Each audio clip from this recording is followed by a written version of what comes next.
E aí, gente, boa tarde. Hoje eu não vou dizer que estou um pouco atrasado, mas eu estou atrasado até por demais. Mas nós planejamos alguma coisa, mas não contamos com a eventualidade, né? Com os tropeços do caminho. E aí então acaba de que eu tive que atrasar, até avisei hoje pela manhã que seria mais tarde a nossa conversa, o nosso bate-papo sobre esse viver com sentido. E aqui estou eu, né, nessa correria da manhã, mas consegui agora me desvencilhar de alguns compromissos, algumas conversas e correr para cá. É claro que até desliguei a campainha para poder não atrapalhar a nossa conversa. Nós havíamos conversado sobre transtorno bipolar na conversa passada e havia dito para vocês de que nós iríamos falar hoje sobre a distimia ou transtorno depressivo persistente. Por que eu escolhi este tema? Justamente para poder ver o tanto que nos confunde, nos causa uma certa. Atrapalha muito quando a gente começa a trazer alguns estereótipos em relação à pessoa, né, em relação às doenças ou aos transtornos de personalidade, né? Mas o certo é de que, justamente para poder causar essa pequena confusão e dizer o tanto que nós necessitamos de profissionais na área para que a avaliação seja feita. Hoje, então, esse transtorno depressivo persistente, que nós conhecemos como distimia. O que é a distimia? Mau humor todo mundo tem e tem dias que é impossível disfarçar, não é mesmo? Muitas das vezes nós levantamos e já está bem estampado no nosso rosto, na nossa fisionomia, esse mau humor. E por mais que você se esforce, você não é a mesma pessoa, né? As pessoas notam. E a gente mesmo percebe o tanto que a gente está se esforçando para poder ser simpático e deixar de lado o mau humor. Mas você sabia que o mau humor contínuo pode sinalizar um tipo de depressão mais branda, porém longa? Sim, e esses sintomas têm um nome que se chama distimia. Distimia é uma forma crônica de depressão, porém menos grave do que a forma mais conhecida da doença.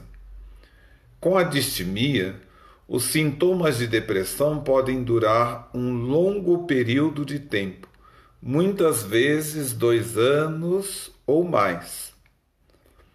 O paciente com distimia pode perder o interesse nas atividades diárias normais, se sentir sem esperança, ter baixa produtividade, baixa autoestima e um sentimento geral de inadequação.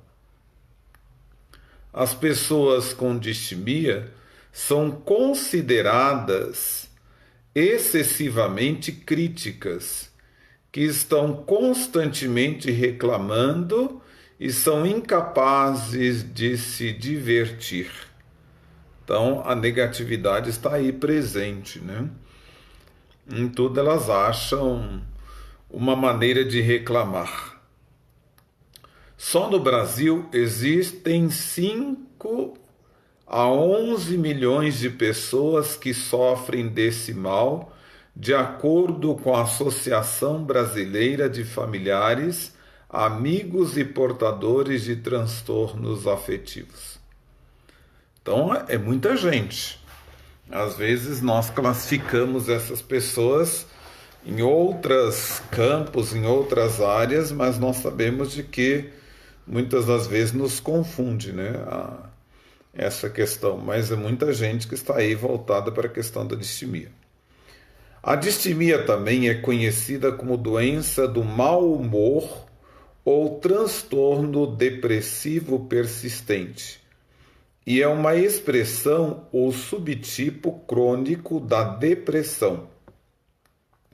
Nela você identifica sintomas de depressão leve por até 2 anos e durante praticamente todos os dias. Então olha o quanto que é difícil nessa questão da distimia. Atrapalha o diagnóstico, né? Anda quase que junto com a questão da depressão. E aí nós trazemos algumas questões que se assemelham com a bipolaridade. Então, é preciso ter uma experiência muito boa e uma convivência muito forte nos atendimentos para poder classificar essas doenças, né? Boa tarde, Rosa. Boa tarde, Marilene Chaves, aí conosco. Não é uma tarefa simples identificar a doença ou diagnosticá-la, como eu havia dito. Por isso é tão importante estarmos atentos aos sintomas e à frequência com que eles se manifestam.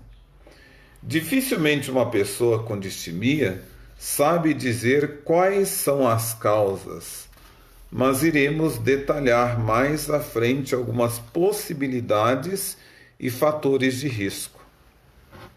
Em geral, quem sofre com a distimia possui a autoestima baixa, perde o interesse nas suas atividades do dia a dia, apresenta queda na sua produtividade e performance e sente-se sempre inadequada aos ambientes e situações.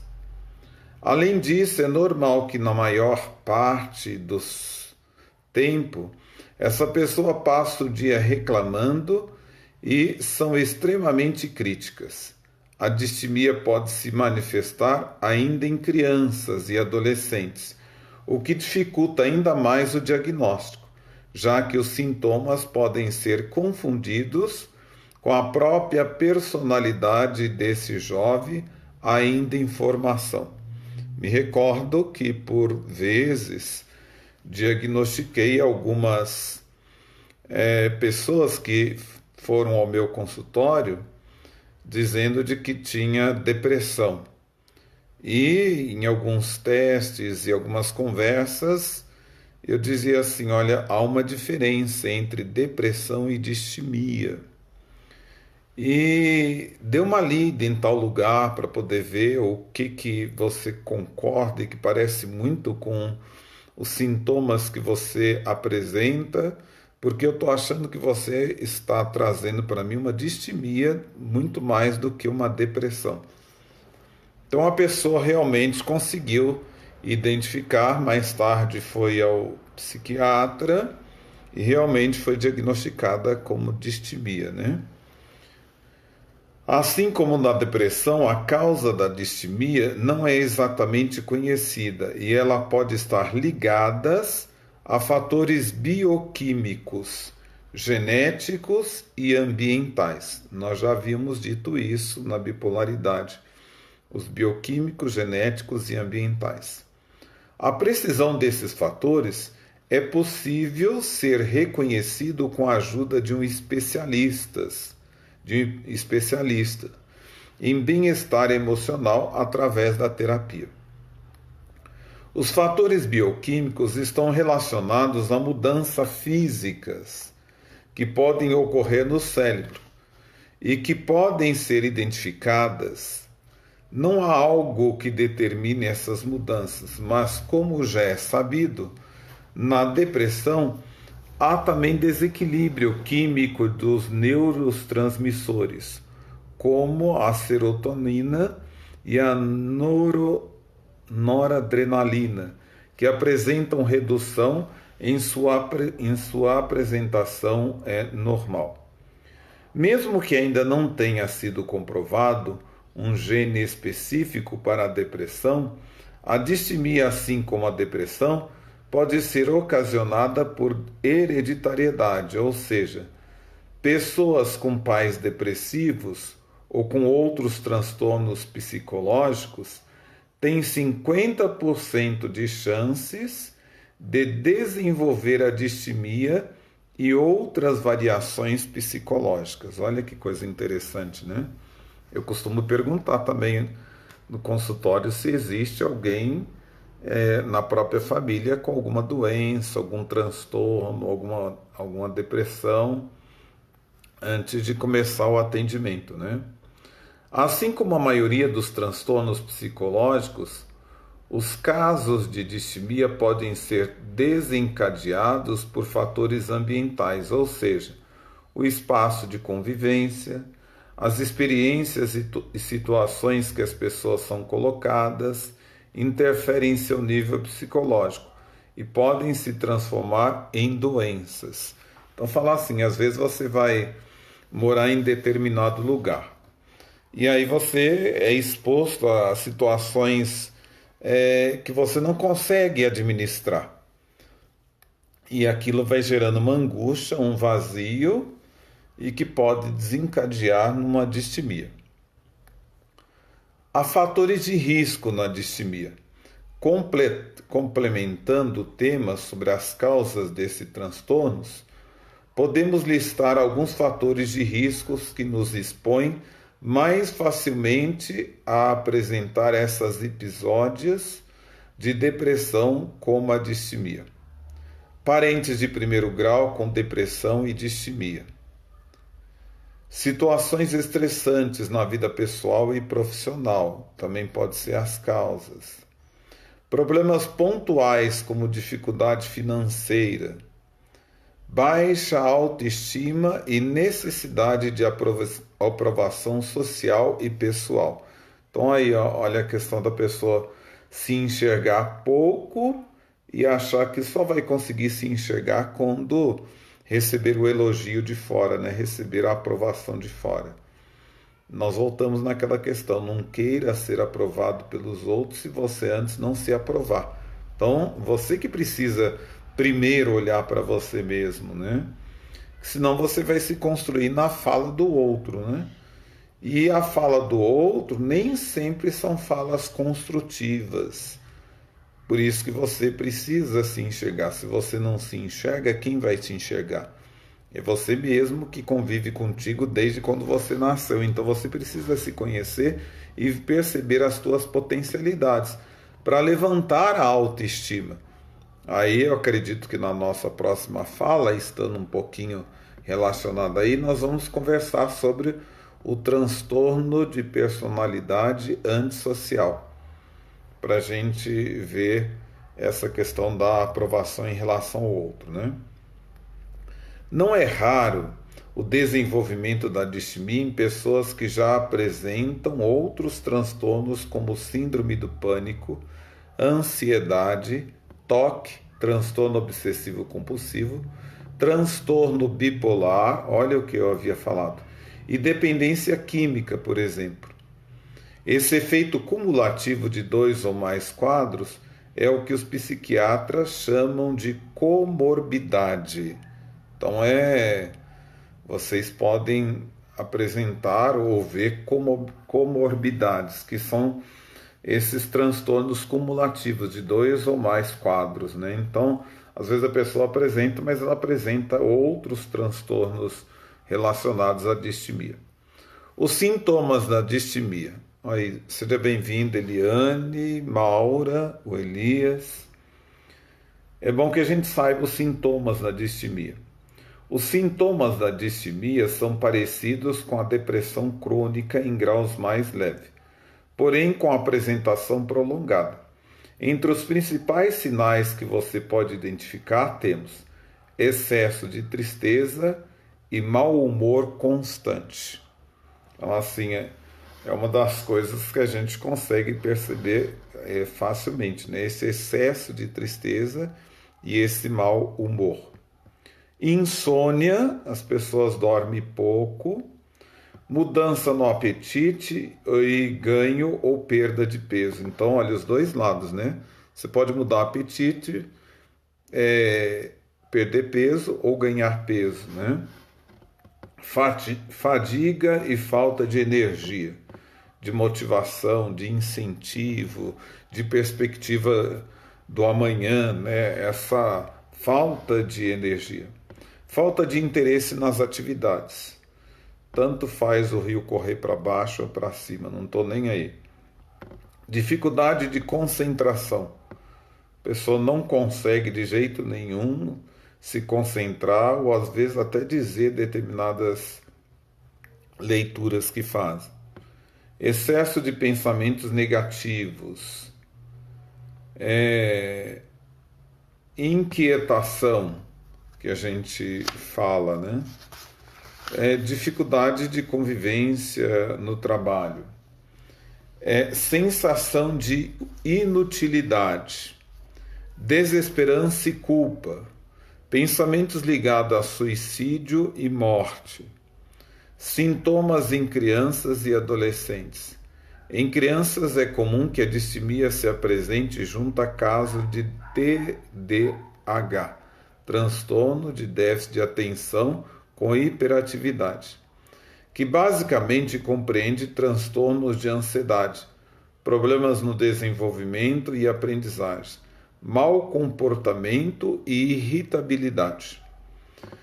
Antes dos 21 anos, a distimia é considerada por especialistas como distimia de início precoce.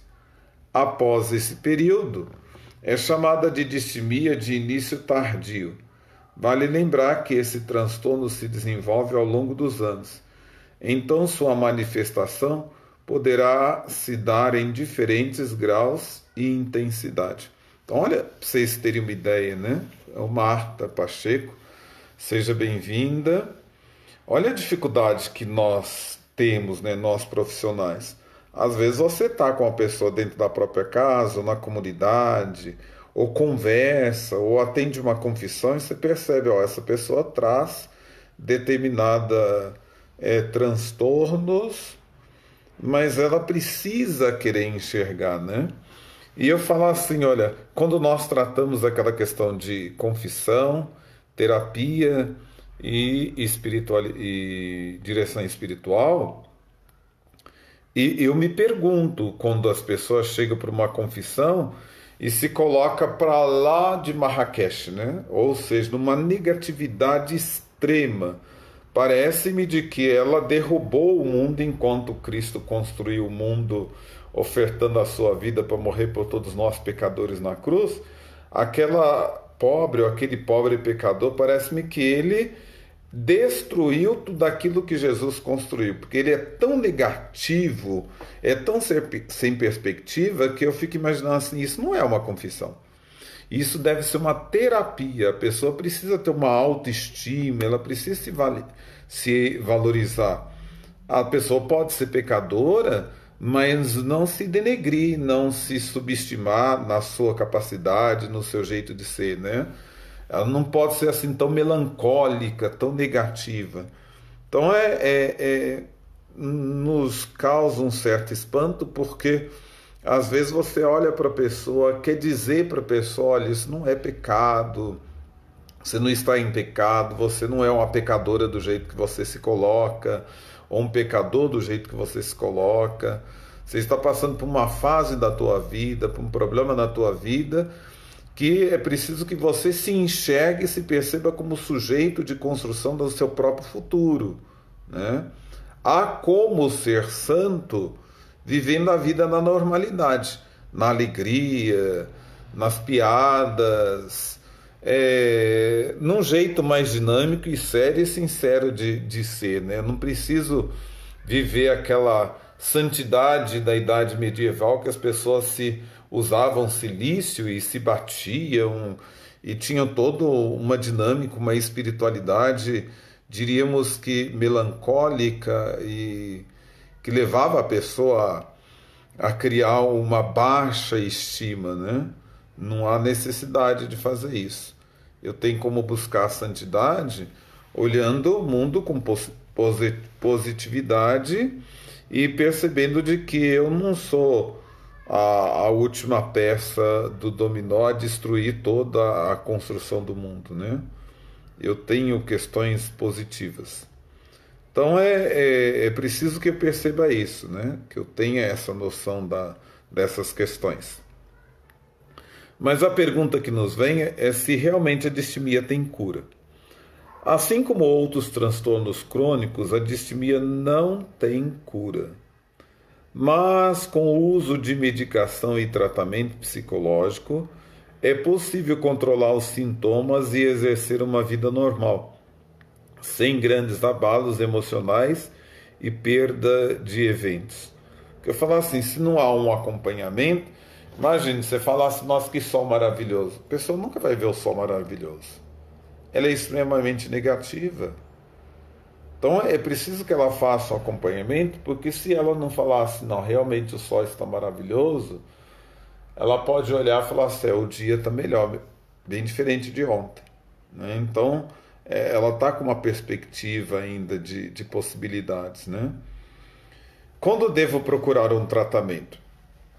Como falamos, a distimia, assim como outros transtornos, pode ser difíceis de serem identificados. Mas se você apresenta esses sintomas ou parte deles que listamos, e esses sinais estão dificultando a sua vida, seus relacionamentos e a sua profissão, sem dúvida é a hora de buscar ajuda médica. Então, tudo que nos atrapalha e que na convivência, de relacionar, de se envolver na vida da comunidade, de conviver com o diferente, então é hora de procurar ajuda médica, não só na distimia, também em outras questões da vida. A distimia. Para diagnosticar a distimia, recomenda-se procurar um psicólogo ou psiquiatra. Eu acho interessante, por mais que a gente fale assim, eu tinha muito isso no meu consultório, procura um psiquiatra. Aí eu fui no meu clínico geral, porque ele é muito bom, é excelente. Tudo bem, eu sei, eu vejo a capacidade, tudo. Mas é diferente você procurar um especialista naquela área e procurar um clínico geral. Então, procure o psiquiatra, porque ele já está acostumado a lidar com essa situação. O clínico geral, ele pode ter uma informação e entendimento, porque ele é geral, né? Ele vai ver a pessoa no todo. E possivelmente ele não vai ter essa classificação, esse diagnóstico como o psiquiatra tem.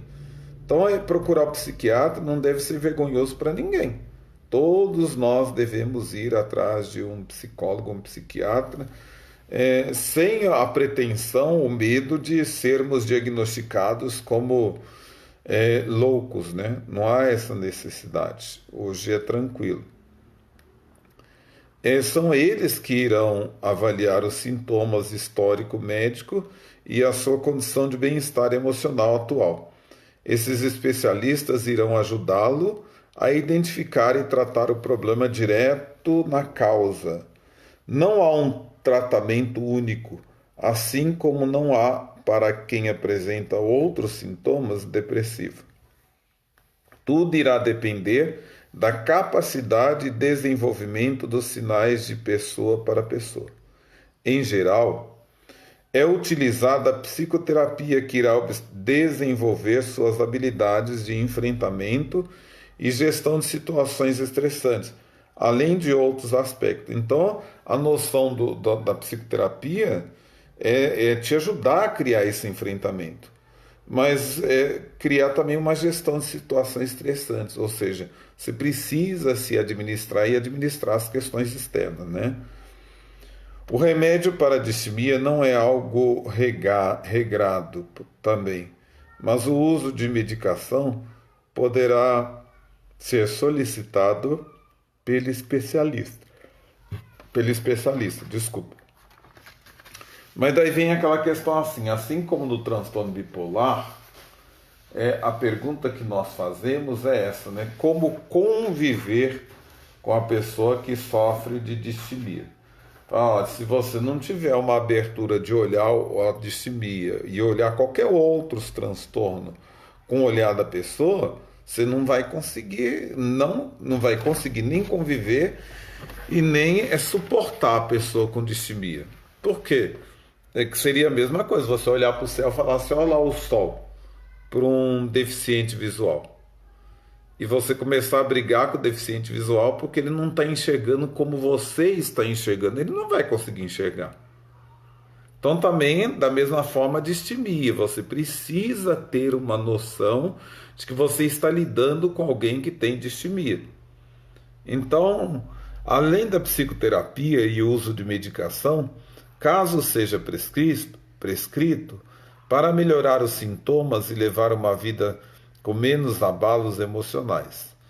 Há alguns aspectos e medidas que você pode tomar na sua rotina para contribuir para esse problema. Informe-se com seu especialista sobre a sua condição. Ninguém melhor do que ele para descrever o seu quadro e lhe passar aspectos mais precisos sobre o seu tipo de distimia. Respeite o tratamento, por favor, e não deixe de frequentar a terapia ou tomar a medicação conforme prescrição. Haverão dias que a motivação em continuar irá falhar. Mas lembre-se que esses aspectos só irão contribuir para o seu bem-estar. Então, assim, há momentos que parece que tudo vai falhar. A pessoa não quer, não vai, não flui, não sai do lugar, essa questão toda, né? Mas é preciso que sutilmente a gente que convive dê um arrastão, né? Dê um empurrãozinho na pessoa. Fique atento ao seu dia a dia e perceba as situações que desencadeiam os sintomas. Assim você poderá evitar recaídas. Então você tomou o remédio, mas você precisa se mapear, rastrear, né, para poder ir percebendo os momentos que te causam ou te fazem ter uma caída, né?